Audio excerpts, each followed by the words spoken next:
beautiful day to you. Here, Taco and Sean, coming to you again with a $1 insight. Wow, it has been a while because, we have been traveling, we've been, looking at the market, so much has been happening, but it's really time again to do a $1 insight. This is our 4th episode. Absolutely. And talking about the number 4, which usually the Chinese doesn't like, let's talk about $4 trillion first. What happened, Sean? $4 trillion wiped off the market last night from the equities. That is roughly the size of Japan's GDP. Japan's GDP. So $4 trillion wiped off the market. In 6 hours only. In 6 hours only. Yeah. Why? What happened? I think investors are very uncertain because of tariff, trade war, and above all, the outlook looks pretty gloomy. So I think investors dumped a lot of stocks, especially in US. So in the last 2 days, 10th and 11th March, investors have roughly lost $5.3 trillion. Wow. In equity markets alone. Wow, there's a lot going on in the world, and I think we got some questions from the public, so that's really great. Yeah. We're going to go through a few of them so that we can answer those. But let's first go to really the basics. Of course, Trump, tariffs, trade war, the 3 T's. The 3 T's. The 3 T's. There's a lot happening. This gentleman, Mr. Trump, is really derailing, as it looks, the global economy, right? Do you have maybe any insight, Sean, why is he doing this? I think it's very simple, because he wants to put America first. So everything what he's doing, he's very America centric. Yeah. And once you are America centric, you want to bring back jobs. You want tariff. Normally, for the audience to understand, tariff has been an economic policy. It's not something, what he is doing is out of the world, What he is doing, America has used it in the 17th and the 18th century. So it's part of the economic strategy. Yeah. To put tariff on other countries.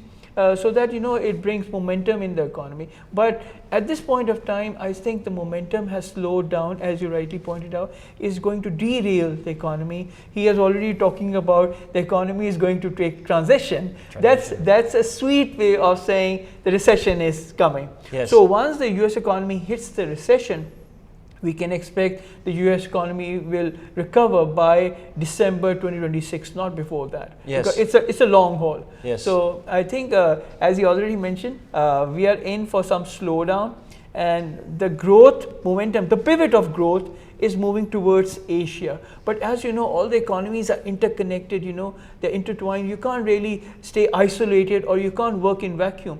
So I think most of the economies will slow down, but the key is demographics, the key is consumption, the key is investment. So wherever the demographics is high, like in this part of the world, you have China 1.4, India 1.4, you have ASEAN 600 million. So all in all, it's around 3.4 billion people. You look at the other side, you have Europe, 520 million people, US, 330 million people. So that is 850 million. So 850 million versus 3.4 billion people. So that's where the most of the global companies surveyed by PwC and Reuters, they are putting more emphasis on ASEAN, on GCC and Africa, where the growth momentum will stay strong. Well, stay strong, but I would assume that even though if an economy slows down in the US, in Europe, that you will also see those effects in Asia and in Africa as well. Absolutely. Is that correct? Absolutely, because all the economies are interconnected, so they will also take the hit, and economies may not grow as fast as they used to, but it will take the hit as well. Very good, very good. So obviously Europe is kind of the little boy that is also hit of everything, right? They are between many situations, right? They are dealing, of course, with the whole Ukraine-Russian conflict, in which Mr. Trump is also putting a lot of oil on the fire, as we say. And at the same time, because of these tariffs that are now imposed also to Europe, right? It's also obviously going to hit their economy at the same time. So what are your projections on what specifically will happen in Europe in the next, let's say, 6 to 12 months? In one word, I would say Europe is at a crossroad. Okay. They don't know whether to go right or whether to go left. And even if they go right, you have tariffs. You go to the left, you have the war. So Europe has become, I would say, a sandwich between US and Russia, because Europe gets 50% of the oil and gas from Russia. And with this geopolitical risk that is getting out of hand, you know, I think Europe will continue to have slow growth. Most of the people, you have just come back from Europe, you can also second my opinion that most of the European people, they want to leave Europe, they want to move out, and they want to go to those regions where you have economic growth, where you have prosperity, where they can make money. Yes. So I think Europe is at a crossroad where growth will remain abysmally low, and Europe will continue to stay in this mode for the next 2 years. Okay, interesting, interesting. So yes, definitely I came back from Europe, a lot of uncertainty. Interesting enough, you know, Europe for the last 70, 80 years, since actually the Second World War, became a nation, an area of a lot of security. People felt safe. People felt like their investments are steady, their assets are steady. And I think for the first time in 70, 80 years, people are questioning the security and are questioning if it's really safe, right? If this is not going towards a direction where, you know, taxation, where policy, and you know, security works against them. Yes. So that gives them the first idea, okay, maybe I should move myself to another place in the world where I do feel safer, my assets are more protected, and I can make sure that I don't worry too much about a conflict that I absolutely have no control over, right? So yeah. I definitely second that. While the equity markets in USA take a correction, you were just mentioning about this specific word, transition, as Mr. Trump says it. So recession, maybe for our listeners and watchers here, maybe explain at what point can you call something a recession? What needs to happen in the economy? Very simple. When you have negative GDP for 2 consecutive quarters, that's where recession comes in. Mostly people think that recession is a business cycle. I disagree with that. Recession is a consumer cycle, because when consumers don't spend, the businesses don't invest, the economy actually shrinks. Yes. So sometimes recession is good for the economy because it makes an adjustment. Because sometimes the economies, you know, they are inflated, they are booming, they're in a hotbed. So you need an adjustment to bring the economy back into the equilibrium so that they stay according to the market forces. Yes. Sometimes they are misaligned with market forces and they are not really adjusted Yes. with those markets. Yes. So recession to me is a consumer cycle. When consumers are not spending money, like what's happening in US, the economy will shrink, and that's where the recession comes into the picture. And what about, let's say, because of course Mr. Trump came in, he said, first things I'm going to take care of, I'm going to make sure that inflation goes down, prices will come down, more jobs on the market. Are we seeing that he's succeeding with that on a short notice? It looks an uphill task, because with more tariffs coming and trade war, the inflation will go up. Yeah. And if you have picked up Financial Times yesterday, the CEO of BlackRock is talking about that US will have recession, will have inflation at a higher rate in the next 6 to 9 months. So it's a clear signal that markets are expecting that inflation will stay high, not Yes. only in US, but also in Europe, also in UK. So these advanced economies, they will remain under pressure. So this comes to the point, a point where the central bank's chief, they have to rethink whether to lower rates or to keep the rates as status quo or to increase rates. So they are in a very, as I say, catch-22 situation, you know, whether to go higher or to go lower. So Yes. I think it will be quite tough, and any policy error at this point of time will cost consumers in the long run. Yes. So policy makers, they have to be very, I would say, judicious. They have to be very prudent. Any wrong move and it will cost the consumers in the long run. Yes. Yes. So economic policy cost has got huge impact at the macro level. Yes. So any wrong decision, whether in the interest rate, whether in the exchange rate, is going to cost Europe, US and UK very badly in the long run. Yes. And who takes the hit? The consumers. Unfortunately, always the consumer takes the hit in these cases.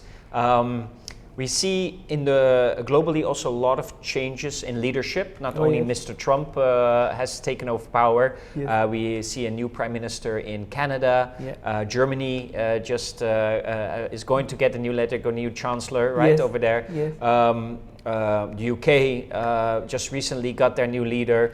So there's a lot of movement. Do you see any positive note that these new leaders can bring, let's say, a positive turn to the economy, but also to the conflicts that are happening? If you recall, in our December-January video, we mentioned that when Mr. Trump, President Trump, he will come back, there will be a different engagement strategy.